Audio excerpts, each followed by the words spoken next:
সরকার যা ধরেছে দুদিন বাদ কাঁদাবে। এখনই কত মানুষ মানছে না, আমার বাপ দাদাদের সম্পত্তি সব চলে যাবে। জেনে জেনে আল্লাহকে ডাকা শুরু করে দেন। দুনিয়ায় কোন মায়ের লাল নাই এই জাতকে শেষ করতে পারে, কারণ আল্লাহই হেফাজত করবে। জোরে বলো। আওয়াজ ছেলেদের গলায় আওয়াজ নাই, বাপের ছেলে জোর করে বলো সুবহানাল্লাহ। কে হেফাজত করবে? জোর করে বলো আল্লাহ। মন দিয়ে শুনেন একটা,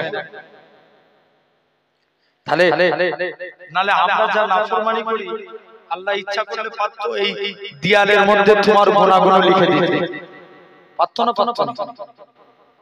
হে কথা বলো, পারতো না? পারতো না? আল্লাহ ইচ্ছা করলে পারতে তোমার গুনাহগুলো গাছের মধ্যে ঝুলিয়ে দিতে, কিন্তু আল্লাহ তা করে না। তোমাকে আমাকে সুযোগ দিচ্ছে। এ হাত দিয়েছে কে? চোখ দিয়েছে আল্লাহ। এত কিছু নিয়ামত দিয়েছে।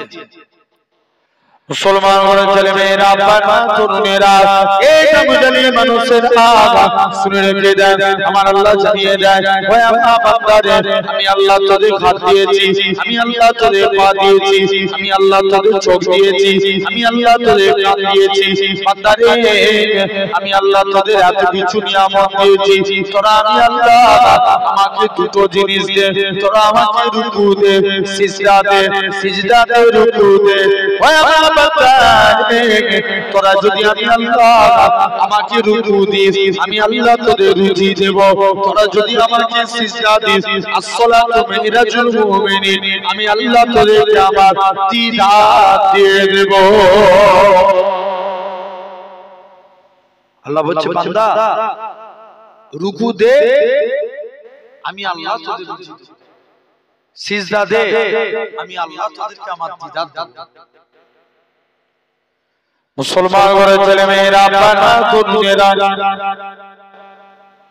হে নবী প্রেমিকেরা, আমার আল্লাহ জানিয়ে দেন, ওই আমার বান্দারে, তোরা কত অন্যায় করেছিস, কত গুনাহ করেছিস। খবরদার খবরদার, লা তাকনাতু মির রাহমাতিল্লাহ, ইন্নাল্লাহা ইয়াগফিরু যুনুবা জামিআ, ইন্নাহু হুয়াল গফুরুর রাহিম।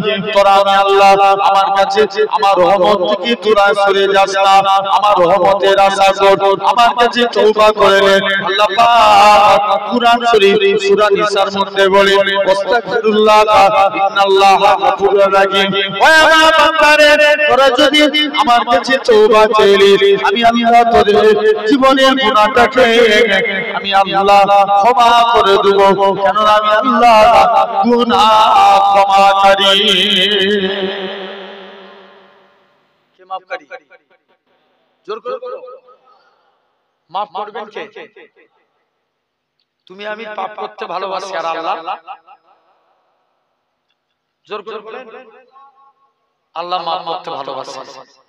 তাহলে আমরা যা পাপ করি মাফ করার মতো কথা নয়, হ্যাঁ না? না জোর করে বলো, আছে না? এমন এমন বান্দা পাপ করে, একটা যুবক ওমর ফারুক রাগী না, কথা বলেন, রাগী লোক একদিন রাস্তা দিয়ে যাচ্ছে, আর একটা মাতালো রাস্তা দিয়ে যাচ্ছে, আপনারা জানেন। তারপরেও বলছি, ওমর মাতালটাকে দেখতে পেয়ে গেল, তুমি কি জন্য, কি ব্যাপার, গেলে কেন? মাতাল বলছে, হুজুর মনে মনে তওবা করছে, আল্লাহ সবার সঙ্গে দেখা হয়, ওমরের সঙ্গে যেন দেখা হয়। যেখানে বাগের হয় সেখানে সন্দেহ হয়, ওমরের সঙ্গে দেখা কি দিয়ে যাচ্ছিস? মাতাল কিন্তু মন থেকে তওবা চাইছে, কার কাছে? আল্লাহর কাছে। ভাই তওবার অনেক রকম প্রকার ভেদ আছে।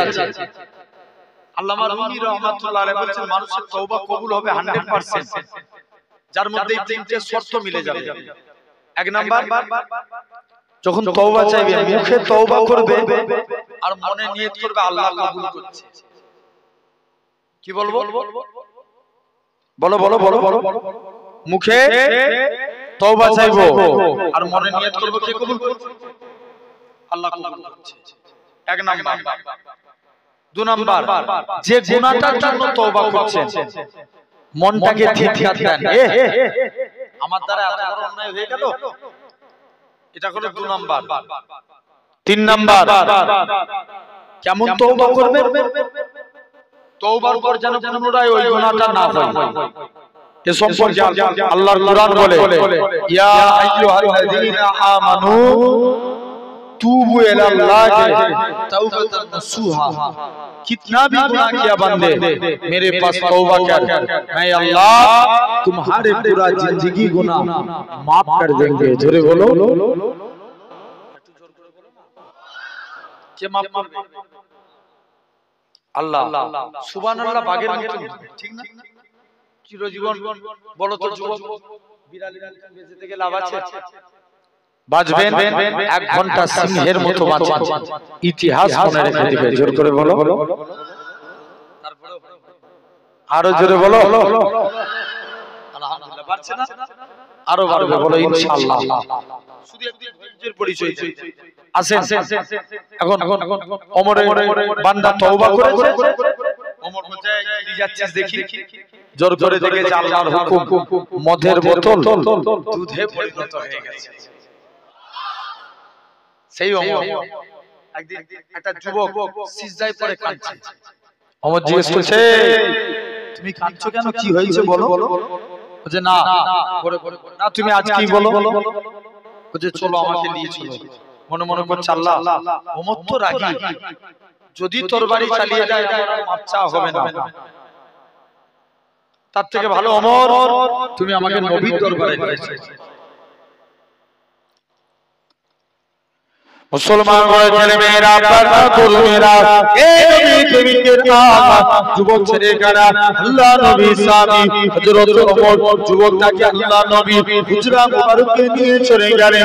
আল্লাহ নবী দরবারে জি সালাম খানা দিতে লাগে, আসসালাতু ওয়াসসালামু আলাইকা ইয়া রাসূলুল্লাহ হাবিবাল্লাহ। ও যুবকেরা, আল্লাহ নবী সালামের উত্তর দিলেন, ও বাবা ওমর, বলো তো দেখি তুমি কি জন্য সালাম দাও? ইয়া রাসূলুল্লাহ হাবিবাল্লাহ, হুজুর আপনার কাছে একটা যুবক এনেছি, সে কি এমন অন্যায় করেছে? আল্লাহ নবী বলেন, ও বাবা ওমর, যুবক ছেলেটাকে আমি নবী আমার কাছে পাঠিয়ে দাও। যুবক ছেলে কানা আল্লাহ নবী হুজরা মুবারকে চলে গেলেন। আল্লাহ নবীর দরবারে জি জোর করে কাঁদে, ইয়া রাসূলুল্লাহ হাবিবাল্লাহ, হুজুর আমি যা অন্যায় করেছি, আমার গুনাহটা মনে হয় আল্লাহ পাকের দরবারে মাফ হবে না। আল্লাহ নবী বলে, কি এমন অন্যায় করেছো বলো? যুবকটা কাঁদে আর বলে, ইয়া রাসূলুল্লাহ হাবিবাল্লাহ, ইয়া রাসূলুল্লাহ হাবিবাল্লাহ, হুজুর আমি যা অন্যায় করেছি, আমার গুনাহটা মনে হয় আল্লাহ পাকের জমিনের চাইতে বড়। যুবকটা কাঁদে আর বলে, আল্লাহ নবী বলে, ও বাবা যুবক, বলো তো দেখি তোমার গুনাহটা কি আল্লাহ পাকের প্রথম আসমানের চাইতে বড়? যুবকটা কাঁদে আর বলে, ইয়া রাসূলুল্লাহ হাবিবাল্লাহ, হুজুর আমি যা অন্যায় করেছি, আমার গুনাহটা মনে হয় প্রথম আসমানের চাইতেও বড়।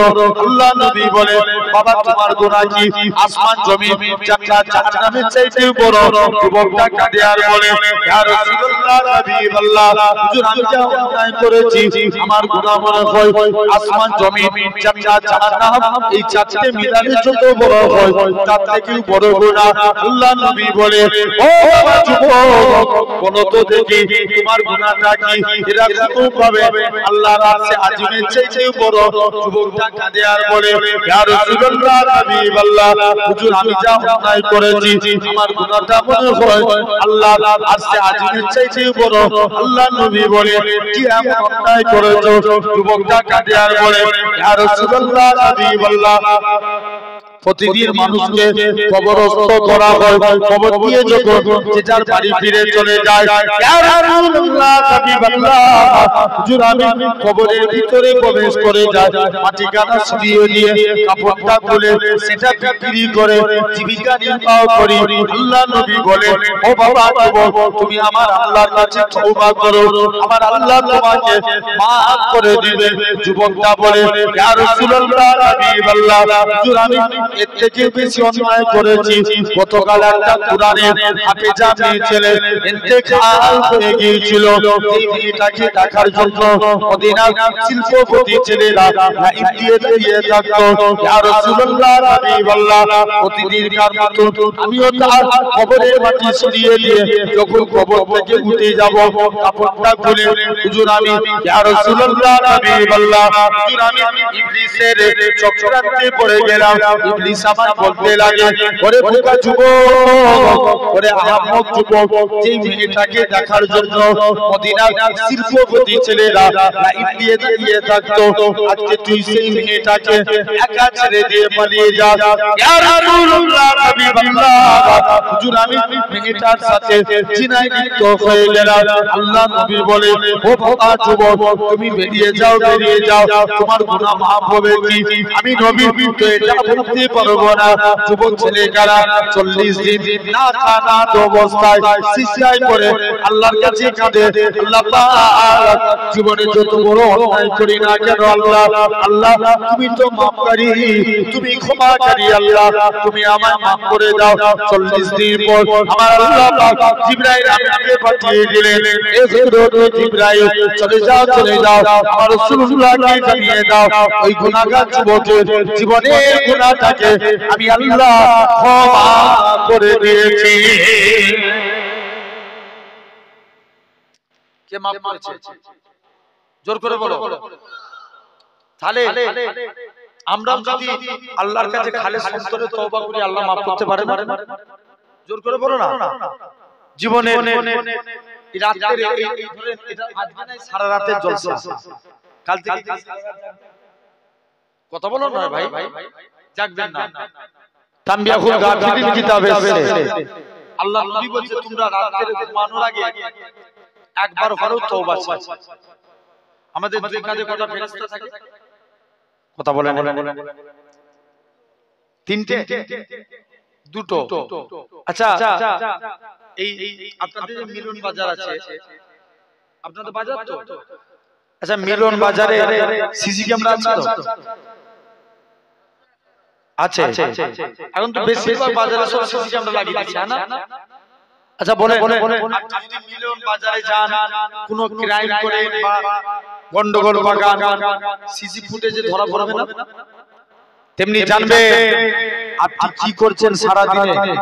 আল্লাহ আপনার আমার দুই কাঁধে সিসি ক্যামেরার মতো দুটো ফারিস্তা নিযুক্ত করে দিয়েছে। কেরামান কাতিবিন, বাম দিকের ফারিস্তা বদি লিখেন মানে গুনাহ, আর ডান দিকের ফারিস্তা নেকি লিখেন। জোরে বলবে না? বান্দা যখন গুনাহ করে, কিতাবে আছে বান্দাকে 7 ঘন্টা সময় দেয়া হয়। কত ঘন্টা? জোর করে বলো। 7 ঘন্টা। বান্দা যদি আল্লাহর কাছে তওবা চেয়ে নেয়, এই 7 ঘন্টার মধ্যে আল্লাহ তার নামে গুনাহ দিবে না, বড় তওবা চার ওসিলায় আল্লাহ তাকে মাফ করে দিবে। তওবার জন্য আল্লাহ একটা নেকি লিখে দিবেন, আর ডান দিকের ফেরেশতা নেকি লিখেন। এই যে নেকির জায়গায় বসছি, যদি রাস্তায় ঘুরি নেকি লেখা হবে? কথা এখানে বসেছি, যতক্ষণ বসবে আল্লাহ আপনার নামে নেকি লিখতে থাকবে। জোরে বলো, জোর করে বলো না। জোর করে বলো, আল্লাহ নেকি লিখে দিবেন। জেনে রেখে দেন আমার ভাইরা, আপনারা তরুণেরা, তাহলে আসেন একটু মন দিয়ে শুনেন। তাহলে আমরা আল্লাহর কাছে অন্যায় করে ফেলেছি, আল্লাহর কাছে মাফ চাইলেন। জীবনে সবাই কাটিয়ে দিবে, কিন্তু আমার আল্লাহ কখনোই ফিরাবে না। জোরে বলো। আচ্ছা বলেন তো বাপ, মন দিয়ে শুনে একটু। এক থেকে যারা নাবালক, এদের নাবালক না বুঝুনি, বাচ্চা যারা 1 থেকে 15 বছর, এই যারা নাবালক, নবী বলেন কোন ব্যক্তি যদি সাবালক হয় 1 মিনিট আগে মারা যায়। কথা বলেন, 1 মিনিট আল্লাহ তাকে বিনা হিসাবে জান্নাত দেবে। কার জন্য? নাবালকের জন্য। 2 নাম্বার 15 থেকে 40 বয়স আসে না? আসে। এখানে 15 থেকে 40 এর মধ্যে অনেক আছে না? আছে 15 থেকে 40। শুনছো? মন দিয়ে শোনো। 15 থেকে 40 দেখবেন যত মারামারি, যত কাটাকাটি, মানুষের গীবত গিল্লা থেকে শুরু করে নিয়ে যত রকমের অন্যায় কাজ, মেয়ে জনিত কারণে ফেঁসে যাওয়া, ঠিক এই 15 থেকে 40 বছর বয়সে। হ্যাঁ না? জোর করে দেখবেন কেমন নবী বলছেন 3 শ্রেণীর ব্যক্তি জান্নাতি। কয় শ্রেণী? জোর করে বলো। 3 শ্রেণী। 1 নাম্বার যে ন্যায়পরায়ণ নেতা। এখন সমাজে নেতা কি ন্যায়পরায়ণ আছে? 99.1% চোর। কথা বলো। জোর করে বলো। আছে না নাই? জেনে রেখে দেন ভাইরা, আপনারা, তরুণেরা, দেখবেন এখন আমার সমাজে বিচার ঠিক হয়? কথা বলে না কেন? এই বিচার আছে? বিচার নাই। এই কদিন আগে আর বাংলা নাম শুনেছেন না? কি রিপাবলিক বাংলা কদিন আগে একটা সংবিধান বিরোধী কথা বলেছে। কিসের কুসুম শুনেছেন না আপনারা? জেনে রেখে দেন, মন দিয়ে শুনো আমার ভাই। এই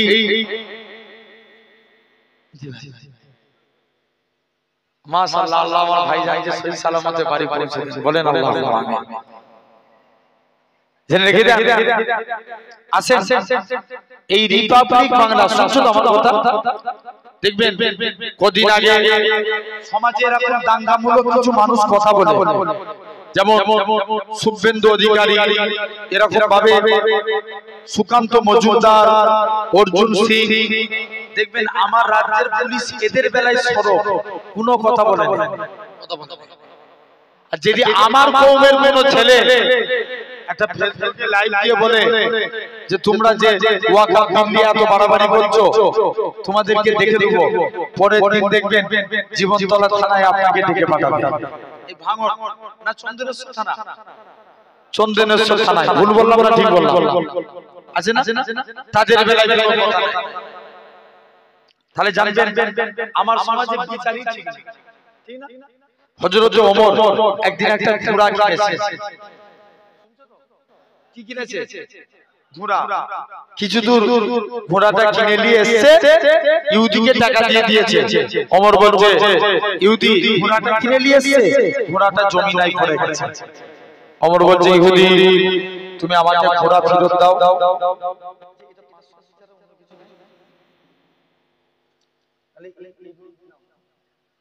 জেনে রেখে দেন ভাইরা, আপনারা, তরুণেরা, হযরত ওমর বলছে যাও আজকে দিনে চলে যাও। হযরত ওমর চলে গেলেন।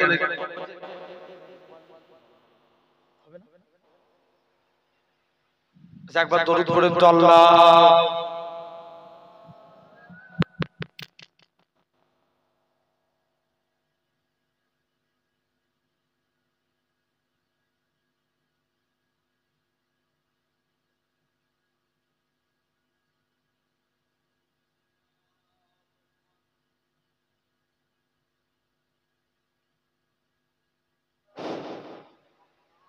ওয়ালা আলে সাইয়্যিদিনা। জোরে জোরে পড়েন না, দরুদ শরীফ আল্লাহুম্মা।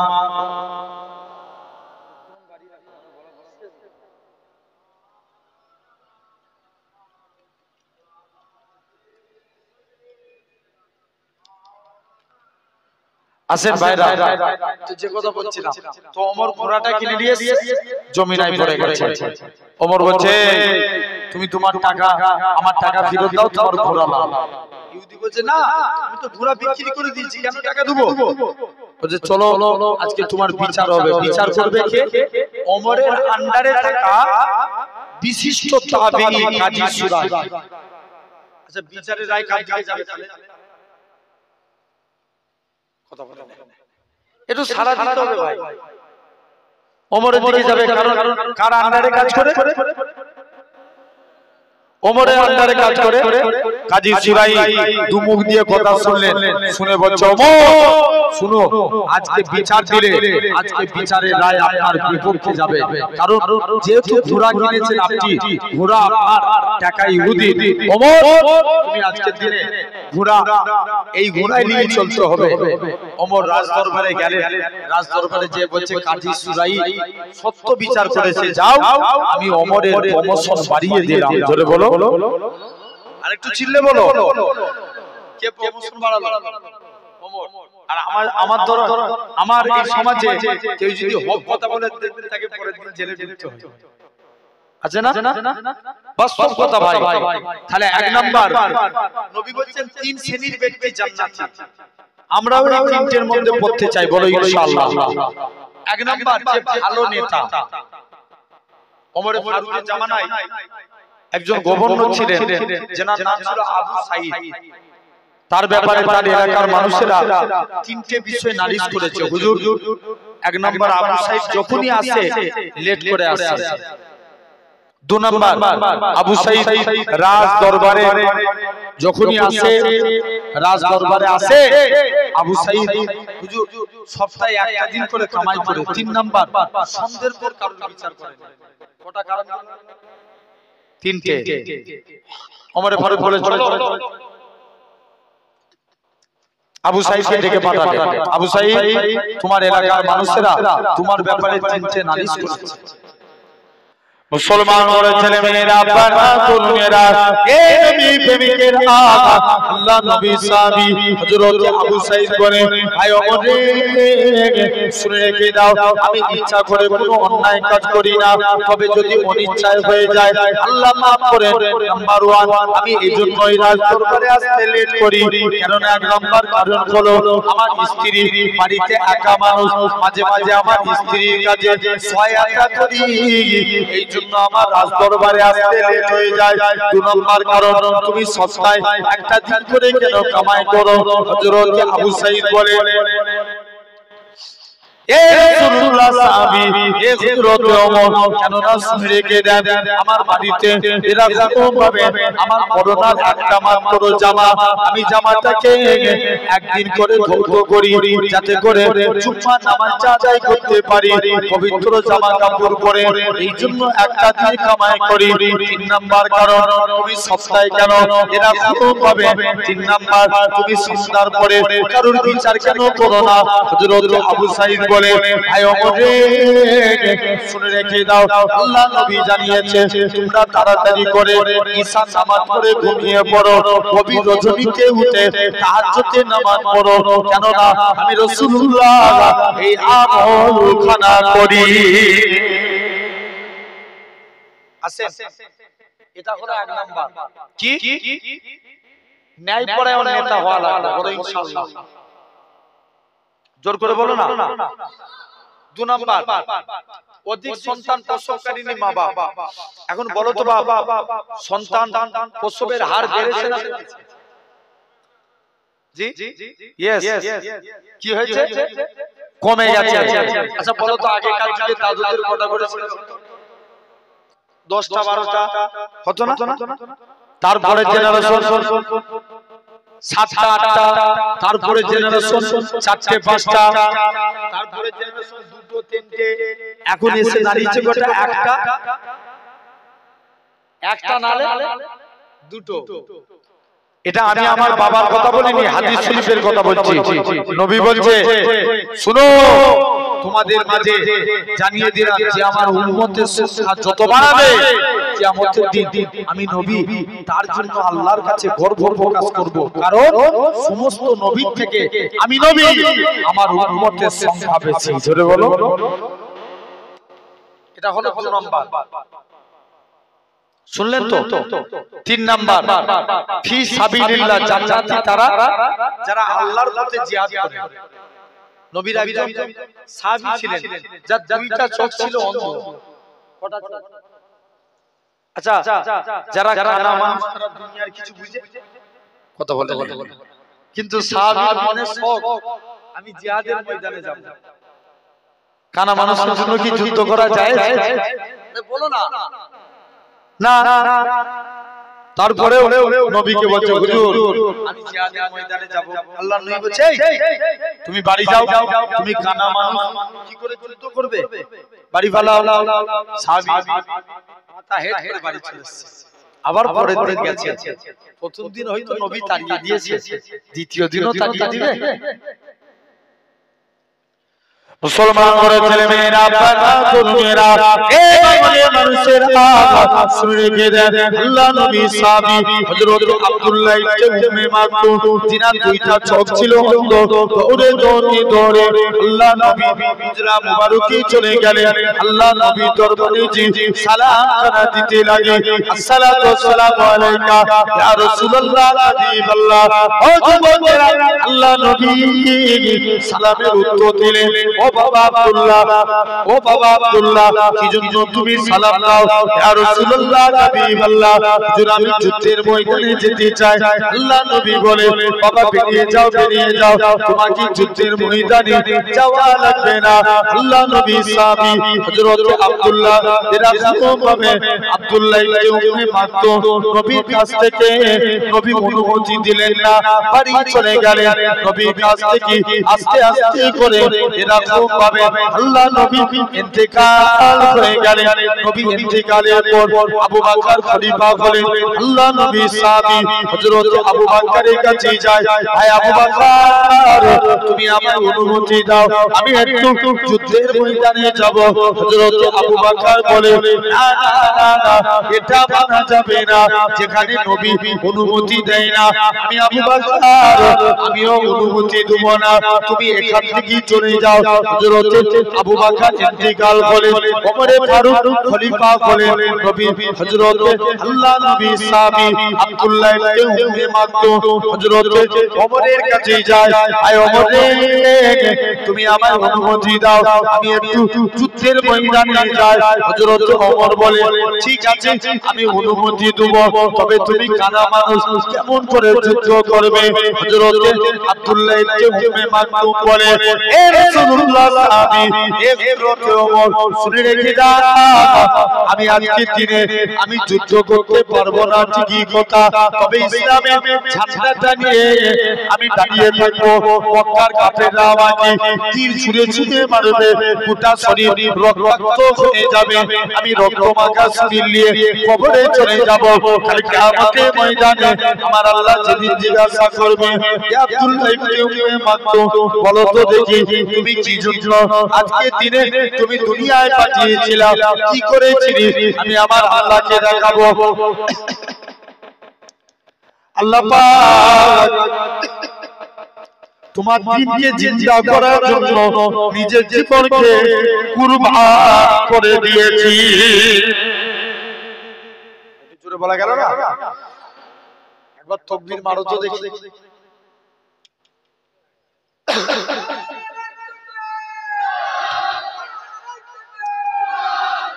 তিনবার চারবার করে দিতে হবে,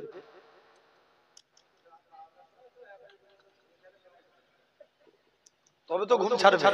দাও দাও দাও দাও দাও